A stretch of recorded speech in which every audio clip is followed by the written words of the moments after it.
My name is Marco Cevellino. We 10 years ago formed TechBrick Robotics. My nephew gave my daughter Amy an old RCX system. She absorbed it in about 3 days. We went to the Maryland State Championship, which then was in Bel Air, Maryland. It was the Mars mission, which, by the way, I actually bought a complete Mars mission kit this year from a team. It was really cool. Found one. But she said, oh, I could do this better than all these kids. You know, she was 12. So we sent out physical letters, if you can believe that, 10 years ago. It was pre-email. And ended up with about 30 kids showing up to our first, what we called Friday night Lego meetings that we had every month for a few years. Pulled our first team of homeschoolers out of that, 8 kids, and started. Now we're in our 10th year. And since then, we've added programs each year and have done very well. This year, we have 3 FLL teams, 2 FTC teams, but only 1 active, and our FRC team. We just started our JRFL team, which is so much fun. You'll hear more about that a little bit later. But this year we did start an FRC team, and that's what they asked me to talk to you guys about, give you some insights into our first year, because we literally started the day of the launch. That was our first meeting, so we had no precursor, and we ended up being Rookie Team of the Year this year, which was very, very exciting for us. So I'm here to give you just a little insight into our experiences in that, and then we'll take some questions in the end. So this is a slide I've used for every program because I've addressed both FRC. So you decided to coach or mentor an FRC team, you're going to give up a huge amount of hours. You know that, right? Just get ready for that. You're going to tear your hair out because the kids will do crazy things like name programs.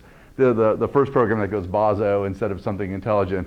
You're going to agonize over destruction of, this was my FTC one, $20 girders. If you're an FTC, the aluminum girder is about 20 bucks, you know, kids, oh, I made a mistake. Oh, it's $20.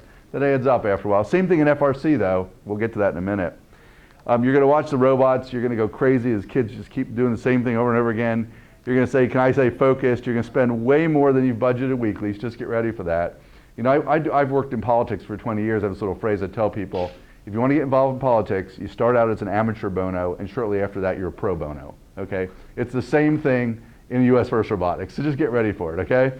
And then, oh yeah, you're going to help build our next generation of engineers. There's simply really no better program than what US First offers. So how did we go from 0 to, that's Rookie Team of the Year, by the way, I made that up. I don't know if that's a real acronym or not.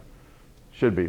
We started with a simple question of curiosity. We started with 1 mentors initiative. We started with 8 students, and we started with lots of help. I mean, basically, after 10 years, I had this group of mentors, and we are right near Aberdeen Proving Ground. So I had a number of people from base, a lot of engineers that you'll see in a minute, and Chris Hoppel in particular, who's now the co-director of TechBrick, put together a core set of funding through Armory Research Lab and NDEP totaling about $30,000.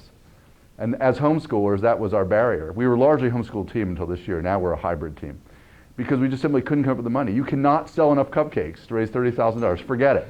Just forget it. You can't do it. And I'll talk about that in a few minutes. So we had this core set of funding, and then we got $6,000 and another $4,000 from JCPenney, and that really enabled us to run our season. So Chris started it. We had a core set of students who wanted to come on board. We had more, obviously, later, and lots of help, which we will address in a few minutes. All right, so we proceeded with funding. These are just the things we learned in order. First of all, you will need lots of money. As I said, you will not do it through bake sales or Applebee's breakfasts or selling whatever. It's not going to happen. You cannot raise $40,000 making $100 an event. Not going to happen. You have to go after big money. These are a compilation of sponsors of the last couple of years, although they're all active. They were all active this year. This was the side panel from our FRC robot that wrapped around it. You know, some of these are companies we knew. Some of these are companies we knew through our clients. Some are ones we were connected with through US First, like JCPenney, which has, well, they're changing this year, but they had huge Rookie Team grants. And other just organizations in our region that were very interested in us. But if you don't go after funding in the $2,000, $3,000, $5,000, $10,000 clips, you're just not going to raise your money. And you'll see why in a minute. So this is really important. You got to look for funding, and you got to be realistic about your funding because you're going to spend a lot of money really fast, for those of you that haven't been there. The second thing is we needed a facility because, you know, we met in our houses for the first 5 or 6 years, and the problem was we overwhelmed our houses. My septic tank just got destroyed one year because we had more flushes in 2 days than we did in a whole month, you know. And so we had to move out. So we went to some local churches, and then we moved over, but then we needed this FRC team. Where do you put 40 kids and tons of equipment and machines and everything? So Chris, we had our $6,000 from JCPenney. That was our cash. That was our working capital. Everything else were grants. We started calling around Aberdeen. We got on LoopNet. It's the big industrial, commercial property thing. We found a used auto dealership, and we called the guy up. I said, can we just lease it for 2 months?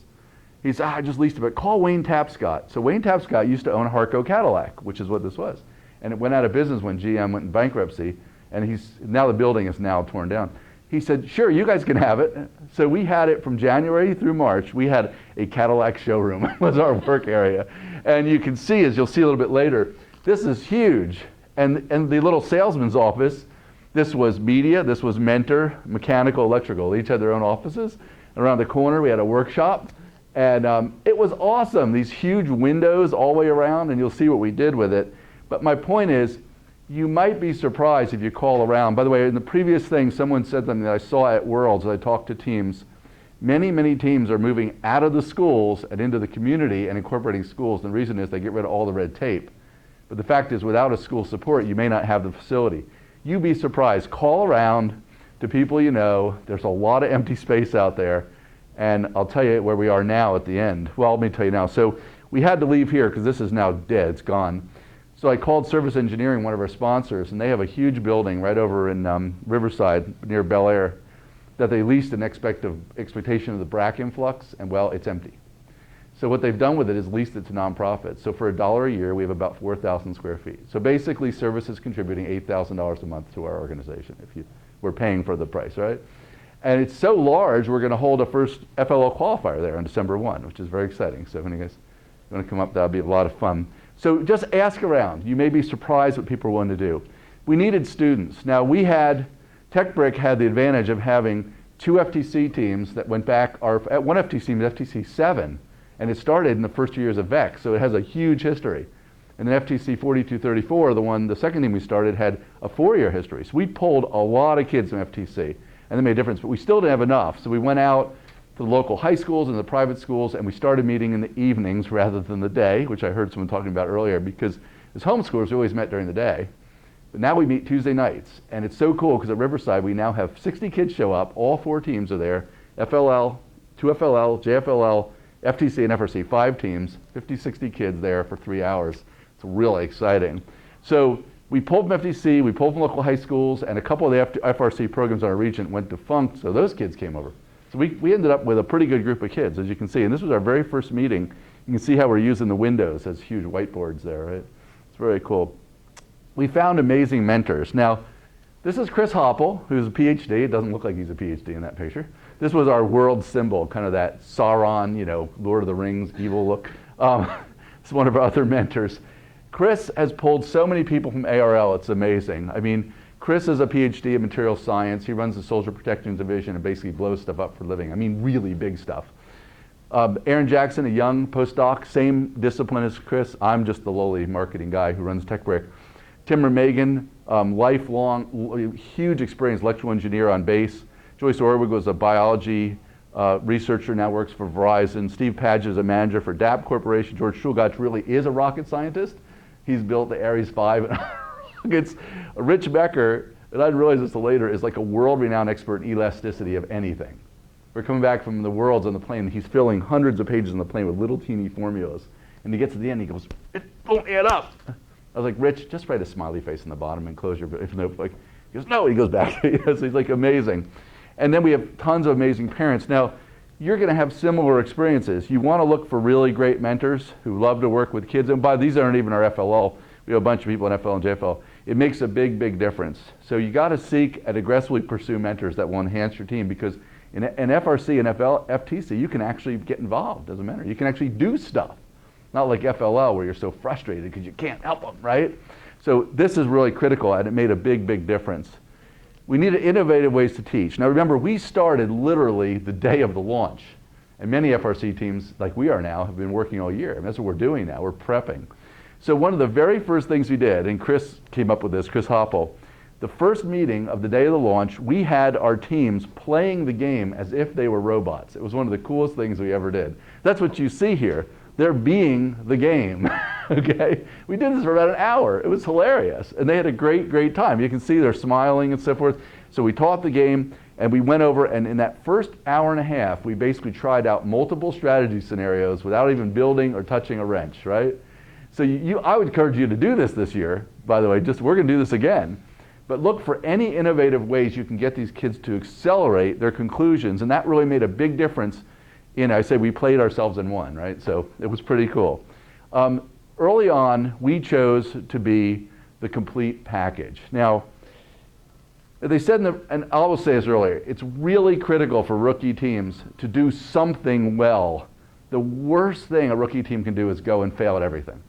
It's just so discouraging.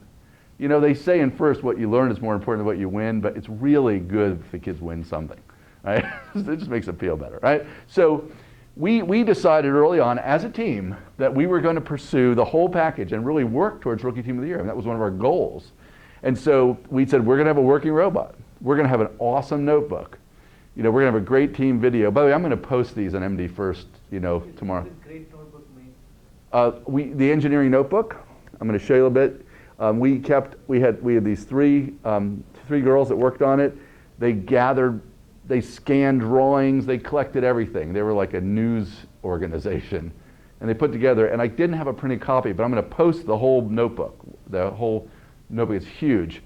We decided to have a great team video, which I'm going to show you in a little bit. We built a really good website. We did outreach, and we had great visual components. This was my shirt from Worlds. This is Dean Kamen's signature on there. It's a real signature. And I did, because I had 3 teams there, so I did a custom shirt as a director so that I could represent all my teams wherever I went. It was kind of cool. And so here's some early shots of the kids working. They immediately got into it. Again, even though you can work as mentors, TechBrick's overall methodology is to be hands-off as much as possible. We really try to let the kids do all the work. And all the visual stuff you'll see was done pretty much by the kids. It's pretty cool. All right, now these are some key lessons we learned on the way. So FRC is expensive, FRC is expensive. Just get this through your head, okay? Know your wiring. So early on, we blew up a couple of those Jaguar devices. Yeah, it's kind of expensive, and some other stuff. And, did I say FRC is expensive, right? Keep your tools in order. We bought extra tools because we just couldn't find them. Finally, we said, no, you guys need to organize the workshop. Keep your equipment sorted. I don't know how many thousands of 1/4-inch bolts we bought till we could find one. We made way too many trips to Tractor Supply. Now, we had no accidents this year, except for me.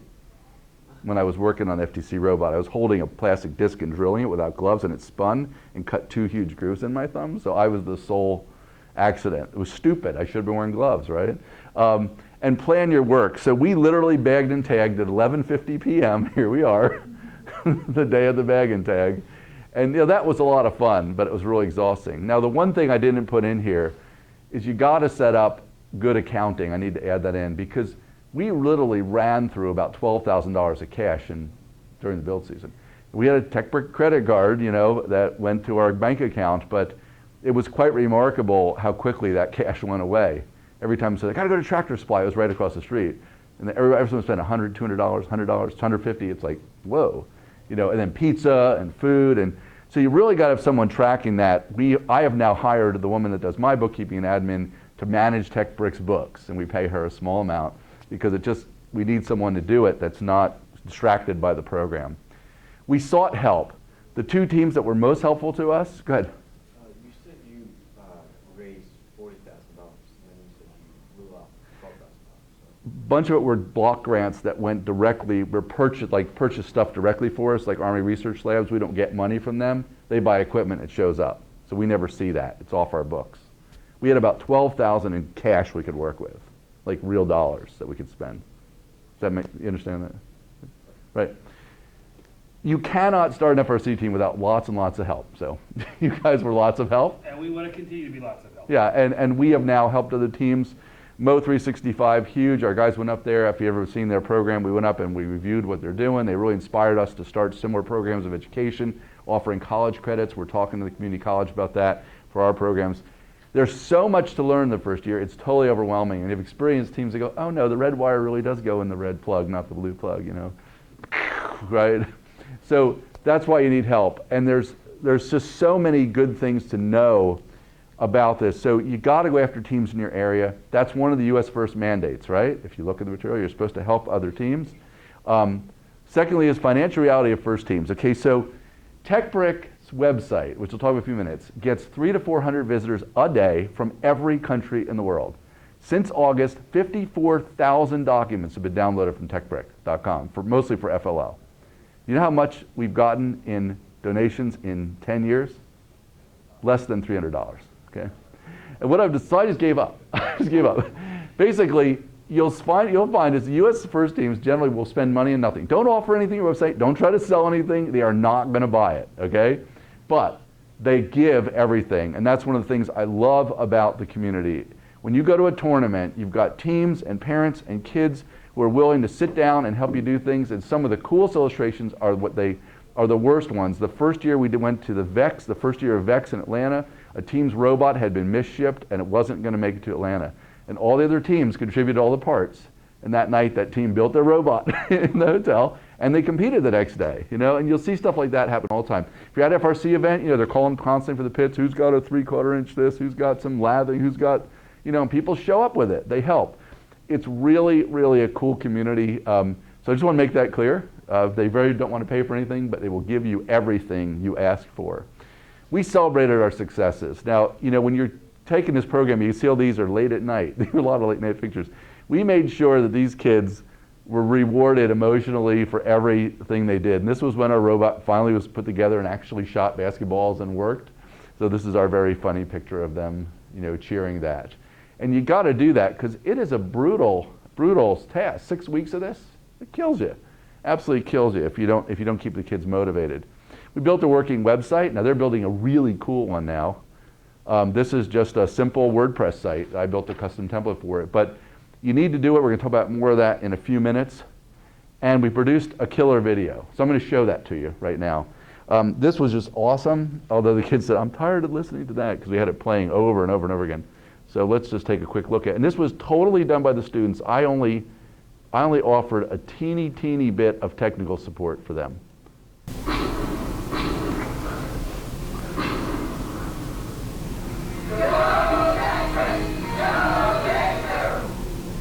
Started TechBrick back in 2003 with my daughter Amy. We started like having homeschoolers meet in our house once a month. We went from 1 team to 2, back to 1, then 3, then 4, then we added FTC, and each year it's just grown with more and more teams wanting to be affiliated with TechBrick. Over the years, TechBrick has started 9 JFLL teams, 15 FLL teams, 9 FTC teams, and now 1 FRC.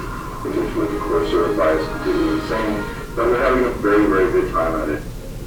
We've had over 50 robot demonstrations, such as at libraries, Applebee's restaurants, and the Baltimore African American Heritage Festival.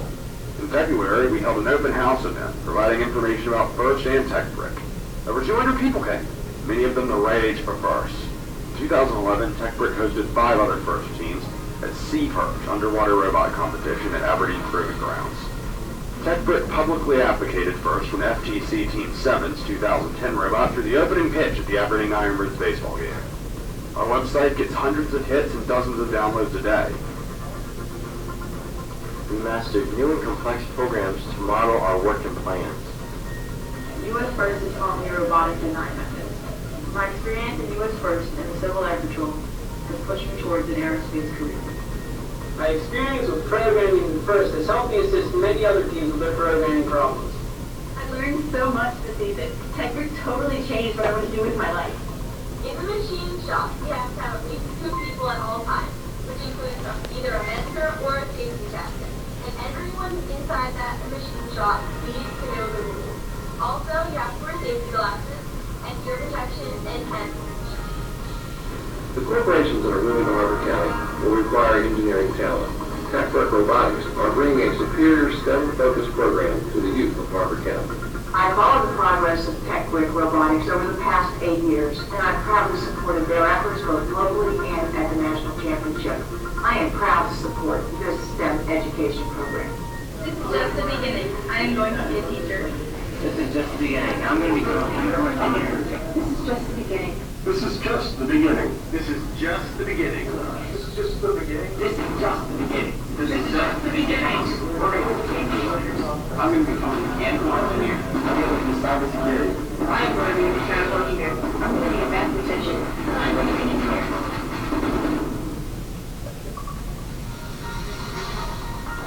This is Justin Bieber. I'm Jim That was all done by Andrei Shulgach. I did minor technical help for him. Pretty remarkable effort. Now, my daughter Amy, right there, she was our alpha student, and she is now a software engineer at Etsy.com. Anybody an Etsy.com fan here? ETSY. It's a cool site, international handcrafted goods, but she is absolutely loving it. And we have a couple of couple of the kids in here. One of our kids, Mark Hoppel's already at University of Maryland, the big mother school, as a mechanical engineer. 2 of the 3 other kids are headed to college next year, already in programs registered.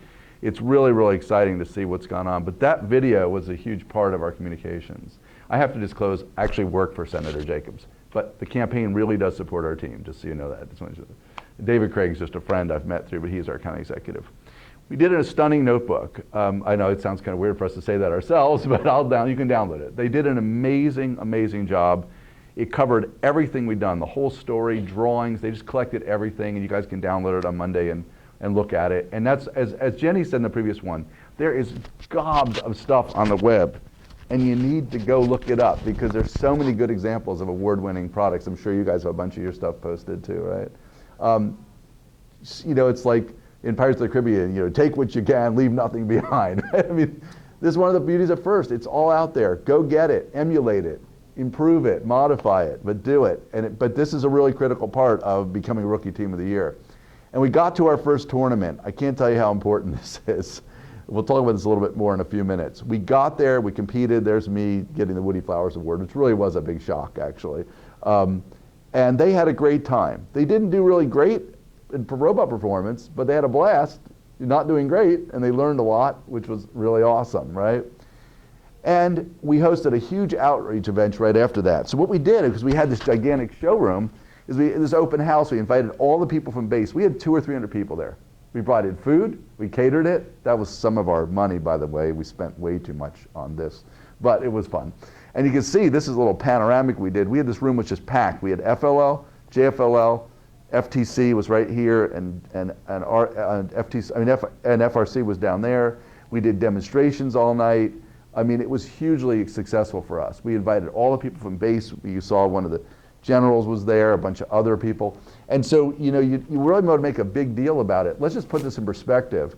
The work that you're doing in FRC parallels anything you do in industry. It is that hard. So why not show it off? Why not show 13, 14, 15, 16-year-old kids doing engineering that blows your mind? If you've been to Worlds or a competition, some of the robots just are stunning. Our kids are motivated this year to build that. The robot that was sponsored by Disney Imagineering, as you can imagine, looked like it was unit 62,000 out of 69,000 units. It was just like perfect. Anodized aluminum, mil-spec wiring, So you see engineering that just boggles your mind. But even our simple kit bot this year was pretty cool. And so you want to show that off. I mean, show it off. Why not, right? And we went to Worlds. I put yikes because that was a huge, huge effort. And we had a blast. Worlds, if you can just go to Worlds for any reason you can possibly get there, you need to go. You're there with 10,000 kids, 6,000 adults from 51 countries. It is just the craziest experience you can imagine. We got out there, we competed, we had fun. They had a blast. There's our big 3941 team, this thing up there. Here they are in front of the dome. This was a huge amount of fun for the kids. Now, we actually had our FTC and JFLL team there. Maryland was not an FLX state last year, as you know, so our FL teams couldn't go. But they had absolutely a total blast. It's one of the things I would say, a Rookie Team of the Year award is a free ticket to Worlds. Well, you still have to pay to go there, but there were, at this team, I think there were 22 that went with us. We had about 26 at that time, but 4 couldn't go.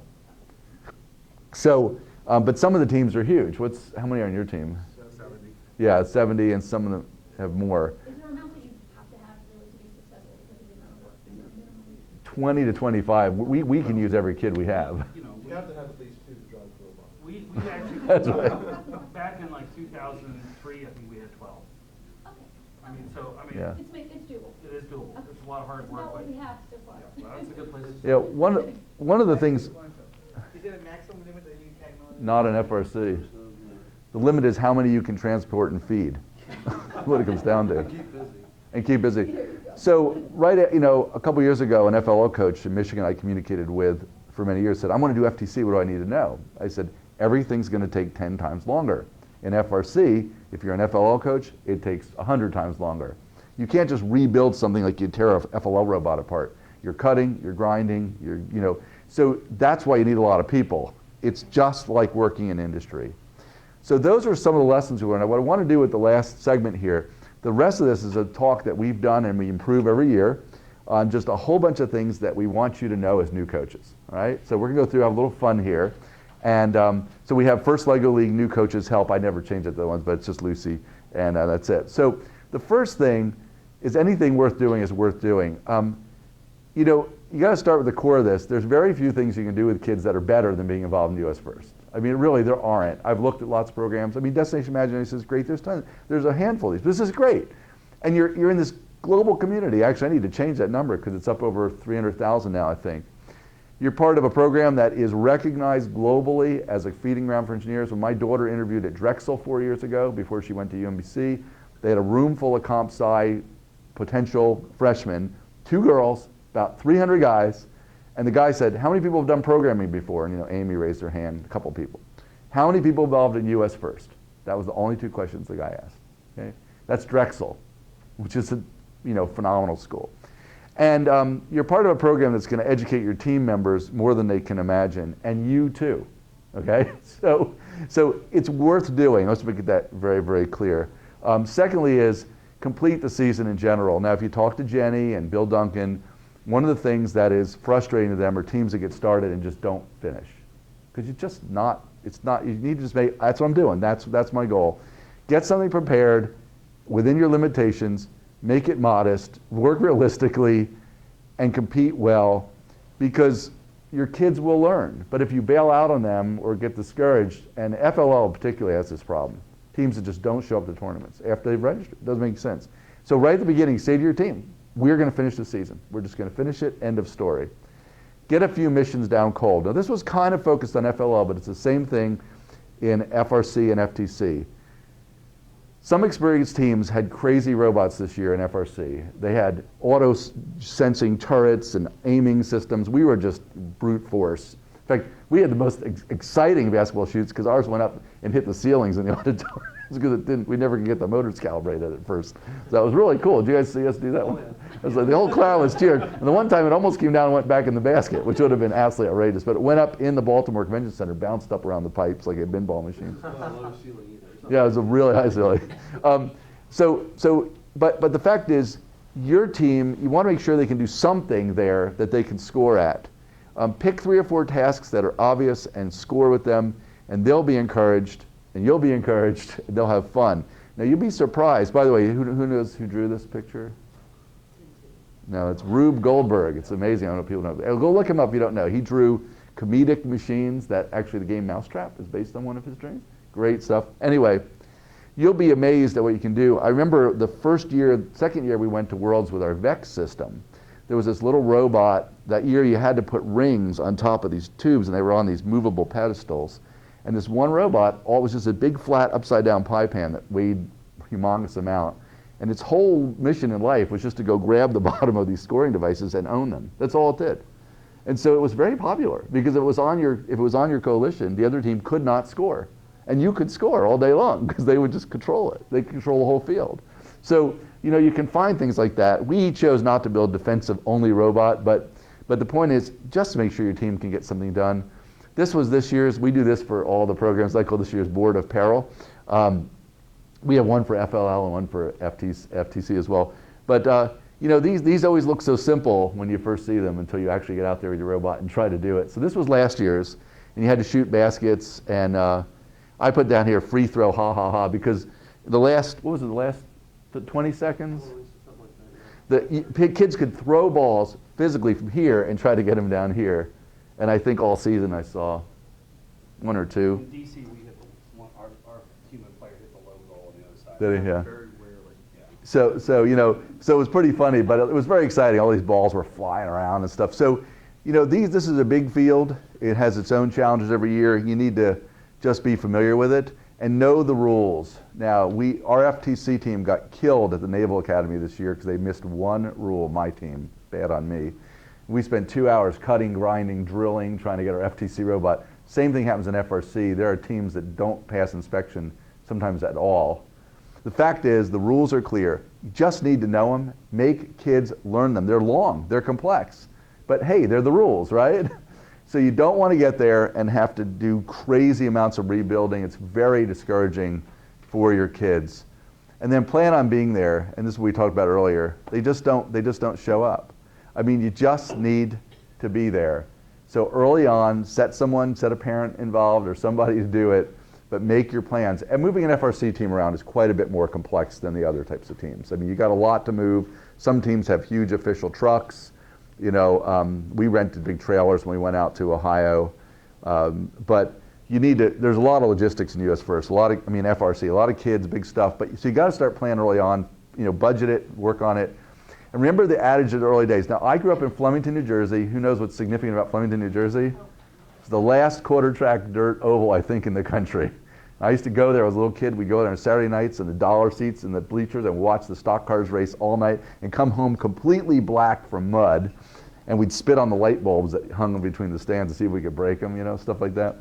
So there are no more of these tracks, but you used to be able to just show up and run, right? Okay, so, your team will get there and there'll be these incredible robots like RoboBees and that do incredible stuff. But your robot is your robot. You need to get your kids prepared to be proud of what they built, because otherwise they're going to get discouraged, because there are some really amazing teams that are mature, have equipment, experience.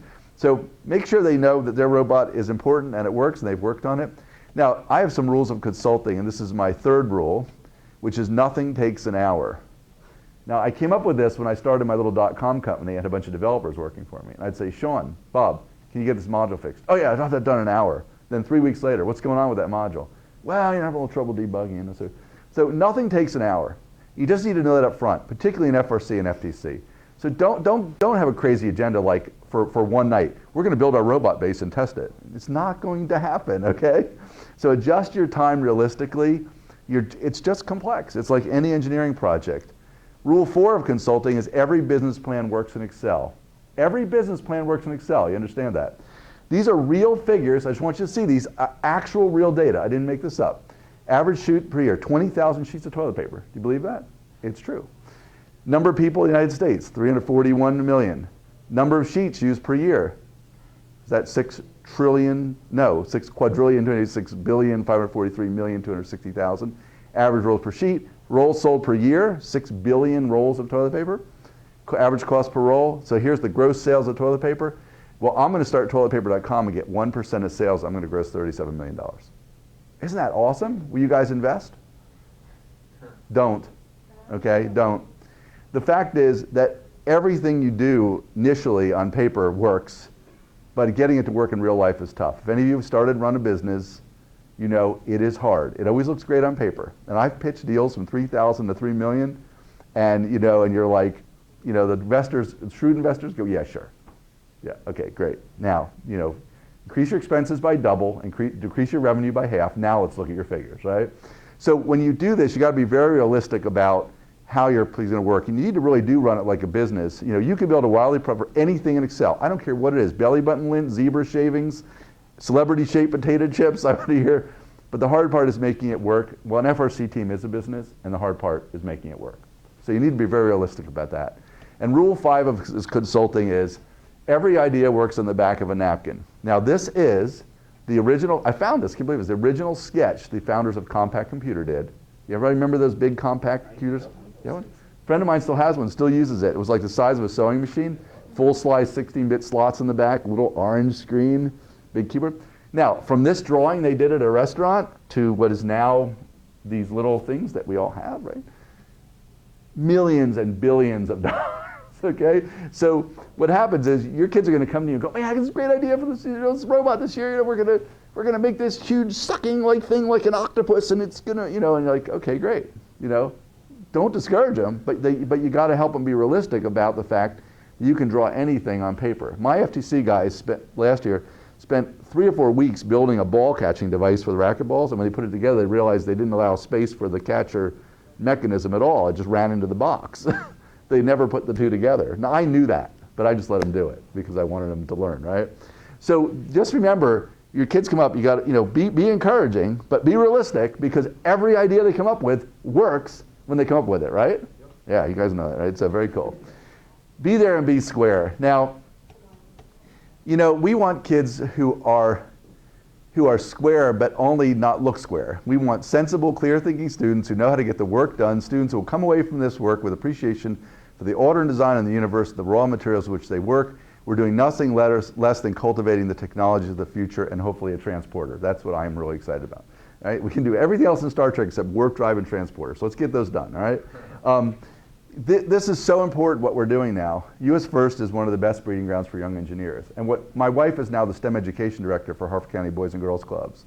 And what all the research is showing, along with Let's Go Boys and Girls, one of my other clients, is that if you don't start kids in engineering when they're really little, you can train someone to be a nurse, a doctor, a pilot, a captainship, or, a boat captain. But something about engineering and math and technology sciences, if they don't get started when they're really little, it's hard to teach people to do that. It's like a lifelong discipline.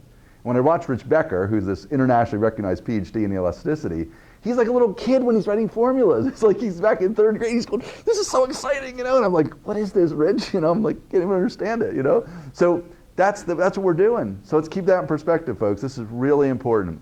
And 10, know the core values. They're making a big deal about core values this year for First Lego League in particular. Make sure your kids know these. These are the ones from the website. Just go over it with them. We teach our kids these a couple of times a year.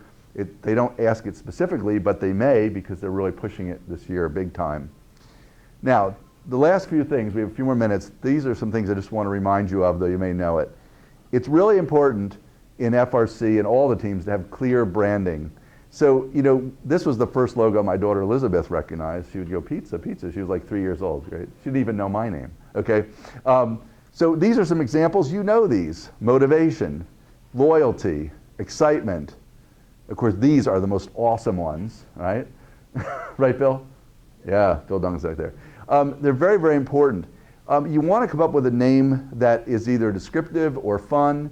You want to come up with a domain name for your website that matches what you do. You want it to be easy to remember, easy to spell, and it should be imagination generating. So, for example, if you name your FTC team FTC, it's clever, but who in the world can spell it, right? My friend Chris Maggietti is a phenomenal classical guitarist. I've known him for 10 years. I can't spell Maggietti unless I actually look at it. I came up with this domain, classicalchris.com. These are some real world examples. My daughter, Elizabeth Chavalino, is a harpist and a music educator. Her website is harpgirl.com, much easier to remember. Forest Hill Lego Club, or techbrick.com. One of my clients, redbag.com. They sell equipment that destroys medical waste, okay? Now, I know like every domain in the world has been registered, but you can find them, particularly if you come up with a whimsical name or something unusual. So you want to come up with a name for your team. You want to come up with a logo, a simple, clean logo that is easy to work with. And these are some basic rules, legible at all sizes. It must be your logo. Don't steal it from someone. Here's some ones we've done over the years. Sometimes we just borrowed the theme. Sometimes we did some custom stuff. This was Vex. The kids totally did these themselves, except I put the logo in them. These were the one on weather. This is one of my favorite one of our little JRFL team that year, Tiny Tornadoes. It was on climatology. One of the students drew that totally on his own. He's now an art student, really effective. This was done by the students as well. This was we were FLL team number 1 2 years in a row. I managed to get FLL 1, but now, man, you try to do that. Anyone try to do that in FLL? Those servers just, at 12 a.m., the servers just shut down. I got 41 this year. That's as close as I can get. But this was my senior team. They all went to FTC.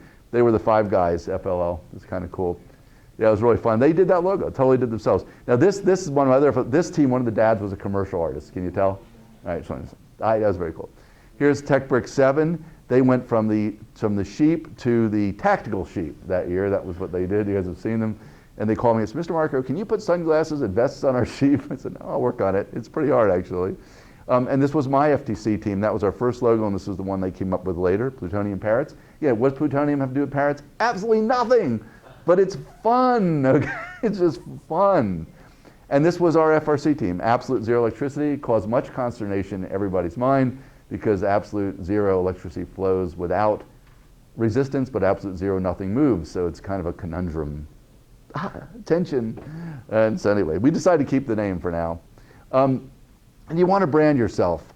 Shirts, anything you can find. They'll put some on the website. Cafe Press is one of the most widely used tools. Local silkscreen vendors, whatever. These are some branding pictures. These are from quite a few years ago. It's one of my favorite teams, the FL team from California. Fire-breathing rubber duckies, this all-girl team. If you've never seen them, they're hilarious. They have a little cart. They bring their FLL robot. The ducks have fire coming out of their hats. Just fun stuff, really complete, total branding. At Worlds at FRC, you'll see all these costumes and stuff. That was our very first year of FLL. We started right there with branding. This was one of our VEX teams at Worlds. We did the same thing this year. Lots of signage, pumping our sponsors. There's our little minifig that we did. I still have him on my desk, our original minifig with our name on it. And on FTC and FRC, you can brand your robot like crazy. This is a cool picture. I have to replace this. But here is our VEX bot from our second year, and here's our major sponsor, like huge on the screen. It's a great shot, right?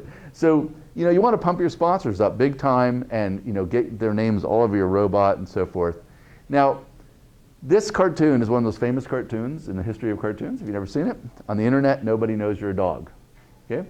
Has its own Wikipedia page. It was a New Yorker cartoon. The fact is, you can look as big as anybody if you want. You want to build one? You need one. Why? People expect you to have it. 2, everybody wants to know what you're doing. And 3rd, they're easy to build. And of course, it fulfills your mandate to communicate with the world.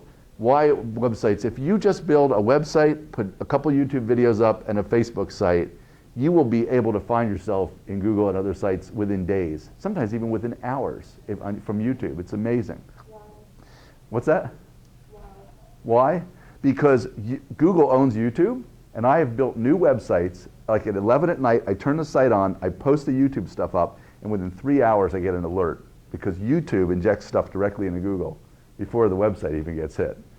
But this will just those 3 things. If you add Twitter and you do other stuff, you can improve it. But the fact is, you can make yourself found very quickly, and all this stuff is essentially free. Isn't that cool? The social benefits, it provides your mission of sharing information. We've talked to people all over the world, and our team has helped teams all over the world. This is typical, this isn't yesterday, but if I went to web right now to StatCounter, this is what our site would look like. Every hour, every day, techbrick.com. We get traffic from all 51 countries that are involved in US First every day. And it's absolutely amazing to me. This is you can see, I did this, is cool because there's a whole 7 years that we've had the website up. You can see the peaks, the seasonal peaks. It's crazy, but you can see, so this was about 2 months ago. So we've had, 750,000 page loads, 250,000 first-time visitors. That's pretty crazy for a little local team, right? It's kind of neat. So you want to register a domain. Now, I'm not going to go into technical details here. Find someone you know that knows how to do this and let them help you. Pick a hosting account. There's ones from $4 to hundreds of dollars. You don't need an expensive one. There's free ones. Just basically, lock down your domain space and build yourself a website. Now, this last little segment here, that's a little joke for you English majors. Anybody get it? I'm just kidding. Usually I get a few less. One of the most critical issues in US First, because you're not just building robots, your kids are supposed to learn how to communicate, which means when you trot them out to talk to investors and talk to the pro, they need to know how to talk about what they're doing. Many of you know the company Becton Dickinson, huge international pharmaceutical company. A number of years ago when I worked for a previous company, we did a project with them. They had just finished a multi-million-dollar project to do what? To teach engineers to talk on the phone. All right, and the reason is these big, super high-power government and corporate people that were spending millions of dollars at Becton Dickinson to call up to find out how their project was, and they get some super obsessive senior engineer who would go, click, right? It was making them mad. The customers were mad. So the fact is, you want your kids to learn to speak well, not good. So we have a couple of tips here. First of all public speakers, good public speakers are made. There's very few people that just speak. So I'm pretty effective, but I've honed this over years and years and years of speaking, and I've watched myself, okay? So you can teach them. Most people absolutely freak. They'd rather die. This is amazing. This is just from a few weeks ago. If you type in fear of public speaking, it's officially glossophobia. So if someone asks you to speak, you go, glossophobia. Sorry, you just get out of it. But 34 million entries. And what's interesting in Google, when you search for something and you get real results at the top, you know you don't get a bunch of silly things. So you look at this, these entries at the top of Google are real courses and things you can pay to do. It's amazing how many people are afraid of speaking, but you need to teach your kids to do it. Why? JFLL, they talk to kids all the time. FLL, major part of their scoring. FTC, FRC, if your kids cannot communicate effectively, they will fail. They have to do coalition building, they have to do team building, they have to talk to supporters, they have to talk to the judges, they have to be able to articulate what they're doing in some credible way. So, it's really easy to say stupid things. These are some things that I've seen over the years. This is a classic one. I feel a lot more like I do now than I did when I first got here. That was on the wall of a barbecue joint in Dallas. This one you've probably heard. I know you believe you understand what you think I said, but I'm not sure you realize that what you heard is not what I meant. What? Now, if you really are into this stuff and you love Mark Twain, which you should because he's one of the best writers in the universe, he had this little known thing called My First Interview with Artemis Ward. It is the most ingenious 3 or 4 pages of absolutely nothing.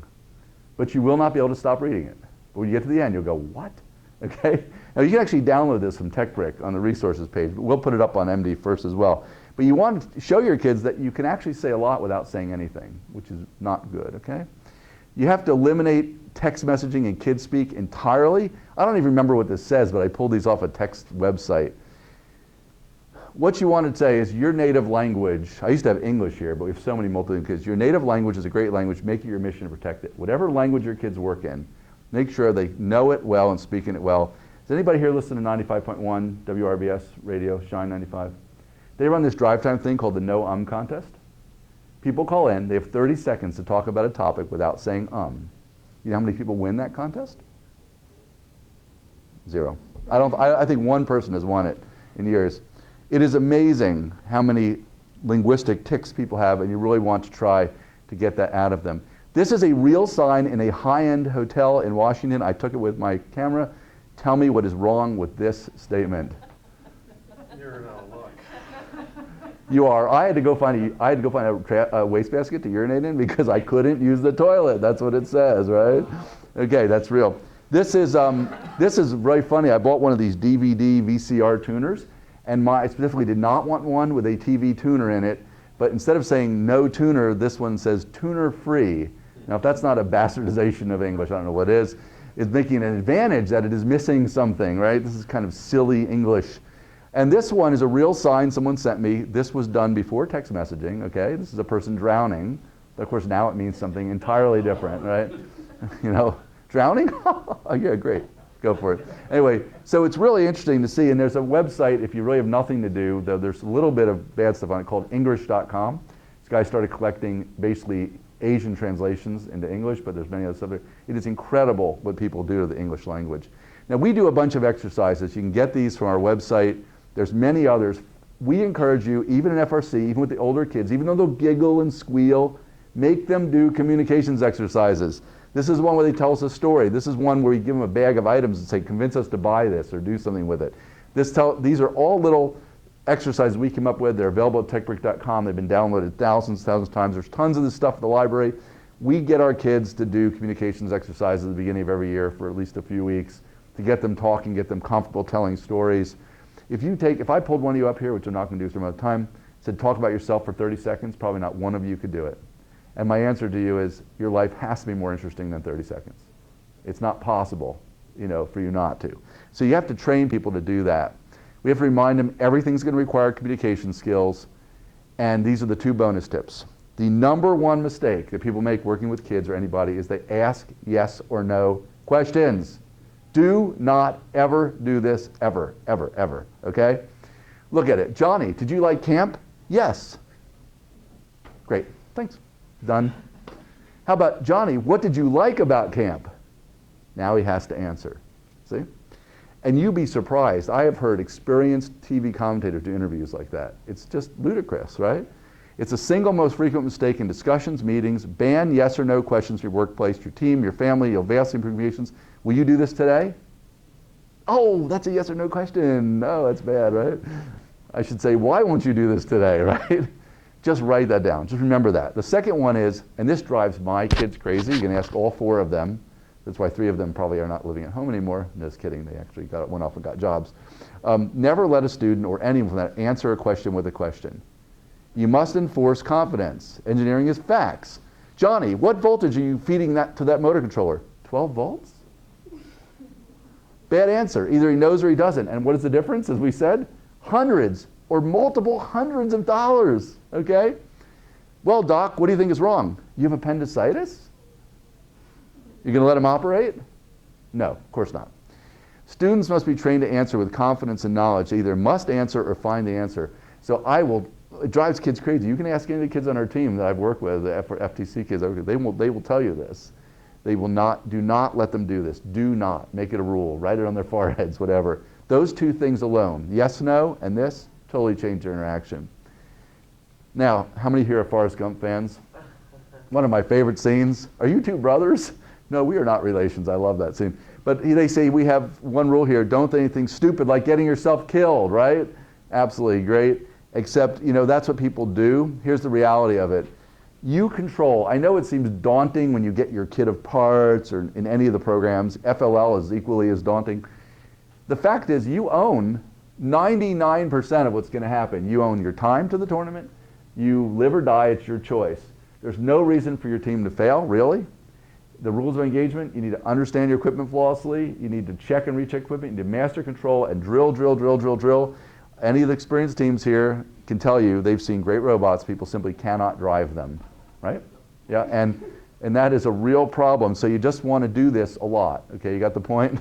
Okay, you got to drill, drill, drill, drill. And our FLL teams, we haven't done this for a while because we haven't needed to, but in the early years, we would take the teams the day before a tournament and we'd go in our living room in our house, and on the TV we'd play super loud Christian rock, and the other computer I'd play screaming crowds and cheering. It was so loud kids would weep, literally cry. And we get to the tournament, they come up, oh, Mr. Marco, thank you so much, because it's so noisy and confusing at the tournaments, right? So you can drill what you have to drill, but we are going to focus a lot on robot driving and practice this year. We just failed at that last year, totally. It was really a big deal. So where do you go? Maryland First. It's a great website. Bill Duncan manages it. Lots of information here, and this is your local thing if you're Maryland. Of course, US First. A US First website has improved dramatically. I know there's a lot there, but it's pretty easy to navigate once you look around a little bit. They've really done a good job. There's tons of resources there, stunning amount. The forums, including the external forums like, Chief Delphi, which is just like almost incomprehensible. There's so many resources out there, plus all the teams like we and RoboBees and Mo have just huge amounts of stuff on their websites. You want to go after this stuff. Almost anything you can ask has been answered. And so we get to questions. Let me do just a real quick summary here.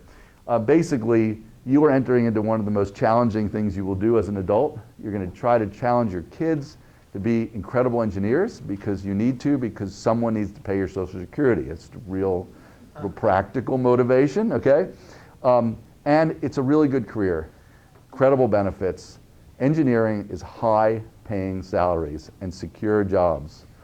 The world, our nation is desperate for citizen engineers for top secret and other kinds of research.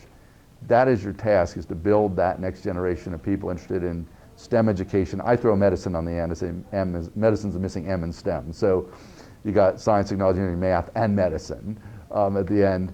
That's what's before you. So yes, this is going to be a huge amount of work, but it's very rewarding. I've enjoyed it tremendously. And I still can't believe TechBrick's where it is after 10 years, that we are now in this huge facility with 60 kids and all this funding. And we're getting a 3D printer on Tuesday night. And I'm excited because I can make my own bobblehead. That is what I am very excited about. My daughter Amy got me software so I can convert a picture into 3D vector, and I'm going to make a bobblehead. That'll be our test project. No, but actually what we are doing with it is we're hosting an FLL qualifier. And December 1st, we're going to print custom trophies for that, for the 6 awards. My son Jonathan's gotten all involved in designing them in one of the CAD/CAM programs. And this is what's so exciting about US First and any of the programs. Kids can get engaged at so many levels, and they can do extraordinary things. So I really appreciate your attention. There's a lot of material. We will post this on Maryland First tonight or tomorrow. You can go look at it. Any questions?